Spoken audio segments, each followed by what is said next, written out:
कैसा है कि शाहिद भाई, अभी आपने खुद ही कहा कि दो लोग बीजेपी के आए हैं। ये दो लोग क्यों आए हैं?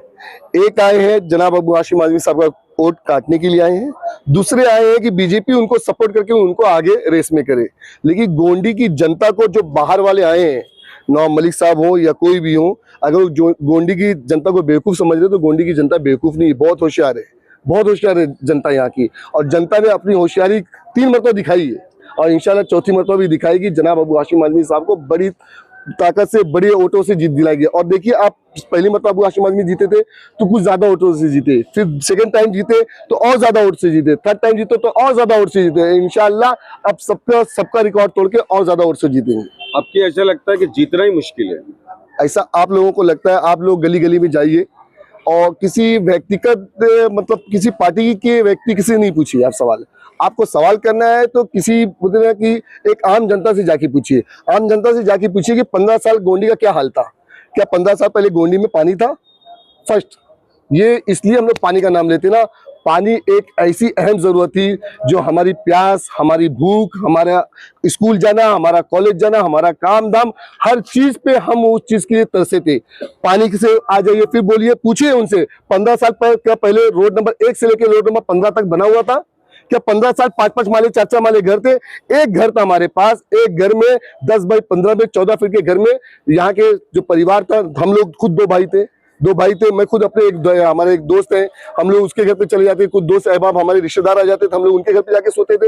लेकिन आज माशाल्लाह जनाब अबू हाशिम आजमी साहब की देन है कि 3-3 4-4 माला घर बना के है। एक में मैं रहता हूँ, एक में मेरी माँ रहती है, एक में किचन है, एक में मेरा बड़ा भाई रहता है। तो इससे ज्यादा आजादी क्या चाहिए? उनसे पूछिए 15 साल पहले क्या हॉस्पिटल यहाँ पे था? आज जहाँ पे आप लोग खड़े मौजूद हैं, 500 पेशेंट देखे जाते हैं, 500 पेशेंट। डायलिसिस फ्री मशीन यहाँ पे लगी हुई है, जनाब अबू हाशिम आजमी की पैसों से लगी हुई है।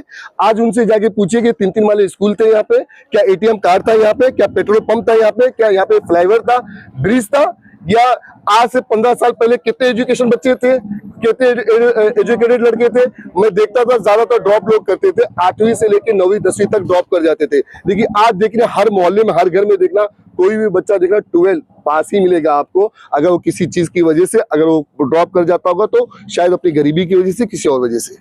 गोंडी को नशे के नाम पे जो उछाला जाता है, नशा नशा नशा बदनाम करते हैं। मैं बार बार आप लोगों के माध्यम से ये बोलूंगा, अल्लाह ने इस जुबान दी है, ये टंक है ना, टंक, इस जुबान से ना जो गोंडी को बदनाम कर रहे हैं, मैं उनको ये भी बोल सकता हूँ कि तुम्हारी बहनें ना इस चीज का कारोबार करती हैं, तुम्हारी माएँ बेचती होंगी। ये मैं बता रहा हूँ, मैं झूठ बोल रहा हूँ इस चीज के लिए। ये जुबान है, अल्लाह इस जुबान से मैं चाहूँ तो सच बोलूं, चाहूँ तो झूठ बोलूं। जब गोंडी में कोई मुद्दा नहीं मिला लोगों को ना, तो गोंडी को बदनाम करने के लिए सिर्फ और सिर्फ नशे का एक नाम दिया जा रहा है। क्या अनुशक्ति नगर में नशा नहीं है? आप जाइए, पुलिस की क्राइम रिपोर्ट निकालिए, पुलिस क्राइम रिपोर्ट में आपको आ जाएगा कितना केसेस हुए वहां पे। आप गोंडी शिवाजी नगर की निकालिए, आप देना पुलिस स्टेशन की निकालिए, उनके डिवीजन में 2-2 आती है, 3-3 पुलिस स्टेशन आता है। और सबसे बड़ा हब जो है नशे का, जो हब है, वो मालूम कहाँ पे? कॉलोनी में है, टाटा नगर कॉलोनी में, केना मार्केट में, चेंबूर वो साइड है, गोंडी गांव वो साइड में, सबसे बड़ा, सबको मालूम है। और पूछिए ना कि इनके जो लोग, इनके रिलेटिव किसमें पकड़े गए थे। लेकिन मुझे पर्सनल अटैक नहीं करना, मैं इतना जानता हूँ पूरी मुंबई में नशा होता है, सबसे कम नशा अगर होता है तो गोंडी में। आप खुद देखना, जो मेरे को बार बार गब्बर आजमी बोलते हैं, मैंने उस टाइम पे बोला था जो नशा करते हुए दिखेगा मैं उसको मारूंगा। मैंने मारा, 5-5 FIR किया, मैंने खुद विटनेस बनाऊं शाहिद भाई, मैं इस चीज के, आप भी गवाह, बहुत सारे न्यूज वाले भाई, हमारे बंधु लोग, सभी लोग गवाह हैं। मैंने उन लोगों पर FIR करवाया, मैं उनका विटनेस बना। यहाँ पे विटनेस बनने के लिए कोई तैयार नहीं है। आज राजनीति के अदर पार्टी के लोग जो आए हैं वो सिर्फ इल्जाम लगा रहे हैं, ये झूठा इल्जाम है। और गोंडी की जनता इंशाल्लाह ताला 20 तारीख को इनको इस चीज का जवाब देगी। तो आप ये मानते हैं कि ये नशे का जो बात हो रही है कि यहाँ गोंडी में नशा बढ़ रहा है, वो एक अफवाह है? गोंडी में नशा नहीं बढ़ा है। 15 साल में जो पहले तादाद थी नशे करने वालों की, आज के टाइम में वो तादाद कम हुई है या फिर उतनी है, या फिर आपके हिसाब से है ही नहीं? बहन, मैं आपको एक चीज बता दे रहा हूँ, 15 साल पहले मैं उसी रोड नंबर 8 पे रहता था। किसी एक रिक्शे वाले को आप बोलते थे रोड नंबर 8 पे चलना है तो कोई आने के लिए तैयार नहीं होता था। ये जग जाहिर है और इसके लिए मैं हल्फिया बता सकता हूँ, 50 हजारों में विटनेस खड़ा कर सकता हूँ। पहले गटारी चलती थी, गटारी एक कच्ची दारू आती थी, दारू पी के लोग ना एकदम रोड पे लेटे हुए रहते थे, अपनी बीवियों को मारते थे, अपनी माओ को मारते थे। चरस और गांजा रोड खड़े रह के लोग ना कॉर्नर पे पीते थे। गोंडी में हर चीज बहुत अच्छी सुधार आया है, बहुत अच्छा सुधरा है और नशे के मामले में गोंडी बहुत सुधार पे है। लेकिन सिर्फ गोंडी को इसलिए बदनाम कर रहे हैं। मैं एक बात बता रहा हूँ, आप लोग खुद निकलिए ना, न्यूज वाले भाई निकलिए, हजारों की तादाद में रोड पे लोग चलते हैं। आप किसी से पूछे, देखिए कोई नशे में दिखता है कि उनका मेडिकल टेस्ट करवाइए ना। मैं बोलता हूँ पूरी पार्टी के लोगों को बुलाइए, जो आज नवाब मलिक के साथ में घूम रहे हैं या बुलेट पाटिल के साथ में घूम रहे हैं या समाजवादी पार्टी के साथ में घूम रहे हैं। अचानक में आप लोग पकड़िए, सबका मेडिकल टेस्ट करवा दीजिए। ये जो बोल रहे 10 साल का बच्चा यहाँ पे करता है, या कौन सा 10 साल का बच्चा नशा करता है यार। यहाँ पे अच्छी मस्जिदें हैं, बड़े मदरसे हैं, अच्छे उलमा हैं, हाफिज कुरान लड़के निकल रहे हैं, बीओएमएस के डॉक्टर निकल रहे हैं, आईएएस ऑफिसर निकल रहे हैं, आईपीएस निकल रहे हैं। ये क्यों नहीं बता रहे? ये गोंडी को जो बदनाम करे, जब इनकी बहन बेटी का जब ना रिश्ता नहीं आएगा ना, तब इनको मालूम पड़ेगा। जैसे कि अभी एक खबर आई थी कि अब नवाब मलिक 300 रुपया, बुलेट पाटिल 250 रुपया देके अवाम ला रहे हैं, क्या हाशिम भाई भी ऐसे कर रहे हैं? मैं एक बात बोलता हूँ, जिस दिन नॉमिनेशन फॉर्म भरा जा रहा था तो मैं बॉस को बोला कि मतलब कुछ लोगों को अपना और बुला लेते हैं, तो बोले मैं अकेला नॉमिनेशन फॉर्म भर दूंगा, लेकिन मैं किसी को 1 रुपया नहीं दूंगा। ये अबू हाशिम आजमी की मोहब्बत में लोग आए थे। और आज भी देखिए ना, हम लोग क्या रोज रैली निकाल रहे हैं क्योंकि हमारी बहनों को काम में घर में खाना बना रही है। उन लोग बोली है फात भाई हमको ना पूरे इलेक्शन में 2 से 3 मरतबा बुलाइए, हम आएंगे। अब मैं रोज बुलाऊंगा तो जाहिर सी बात पैसा देने पड़ेंगे। और गोंडी की जनता ना पैसे से पैसा ले लेती है, लेकिन काम ना उसी का करती है जो सच्चा आदमी है, जो हक पे रहता है, उसी का काम करेगा इंशाल्लाह। आने वाले टाइम पे मैं बताया ना कि गोंडी की जनता इस चीज का फैसला कर चुकी है, बाहर वाला कोई नहीं यहाँ पे चाहिए।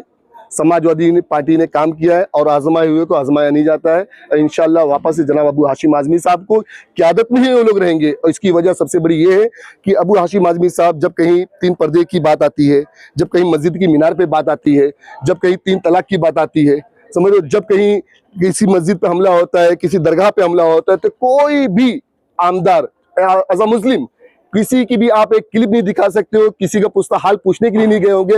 जब फेक एनकाउंटर होता है यहाँ से लेके हैदराबाद तक, 8 साल पहले मैं खुद अबू हाशिम आजमी साहब के साथ में गया था। उनके बहुत ही सगे एक बाप के जैसे थे शाहिद भाई, उनका इंतकाल हो गया था। कसम से उनके जनाजे की नमाज पढ़ के मुझे लगा शायद कैंसिल कर देंगे, लेकिन उन्होंने क्या कहा कि वहां मेरी कुछ माँ बहनें इंतजार कर रही हैदराबाद में। हैदराबाद गए, धरना मोर्चा किए, फेक इनकाउंटर की पूरी रिपोर्ट निकलवाए और इवन 15 लाख रुपए उस टाइम पे मुझे मालूम 15 लाख रुपए उनको मदद भी करके आए। क्या जरूरत तुमको हैदराबाद जाने के लिए? क्या जरूरत वहां पे उनको इलेक्शन लड़वाना है? लेकिन वो आदमी फिक्रमंद है, वो कौम का असल में हकीकत में वो कौम के फिक्रमंद होते हैं, कौम के लिए रहबर है और उनकी रहनुमाई हर कोई चाहता है। क्या लग रहा है आपको, क्या लग रहा है कि सभी लोग मिलके अबू हाशिम आजमी को हराने के प्लान में? आप WWF देखते होंगे और अच्छी कुश्ती भी देखते होंगे। देखिए जब कोई अच्छा पहलवान होता है ना, तो उससे हर कोई आता है हाथ आजमाने के लिए, कि बोलते ना कि कभी हो सकता है कि मैं हरा दूं तो मेरा नाम हो जाएगा। तो लोग अपनी किस्मत आजमा रहे हैं बड़े पहलवान से लड़ने के लिए कि शायद इनको उसमें मिल जाएगी, जीत मिल जाएगी। लेकिन पहलवान तो पहलवान होता है और वो पहलवान अभी भी सो नहीं रहा है, जाग रहा है और दौड़ रहा है। हम लोग खुद अबू हाशिम आजमी साहब जब चलते हैं ना तो थक जाते हैं, लेकिन वो इंसान नहीं थकते हैं क्योंकि उनका वो जज्बा, वो चीज़ अलग है। आपको फिर बता दो, अल्लाह की बहुत बड़ी उनके ऊपर रहमत है, बुजुर्गों की दुआ है, आलिमों उलमाओं की दुआ है, माओ हमारी माँ बहनों की, यहाँ की गोंडी की गरीब जनता की, हिंदुस्तान की गरीब आवाम की, उनके साथ दुआएं चलती है। आज हमारा आखिरी सवाल आपसे ये है कि जिस तरह एक सोशल मीडिया पे काफी चर्चा चल रही 2 से 3 दिनों की, आपने किसी को रिसेंटली धमकाया है, FIR दर्ज हुई या NC दर्ज हुई, जो भी, इस बारे में आप क्या कहना चाहेंगे? कोई FIR दर्ज नहीं हुई है और मैंने किसी को धमकी नहीं दिया हूँ।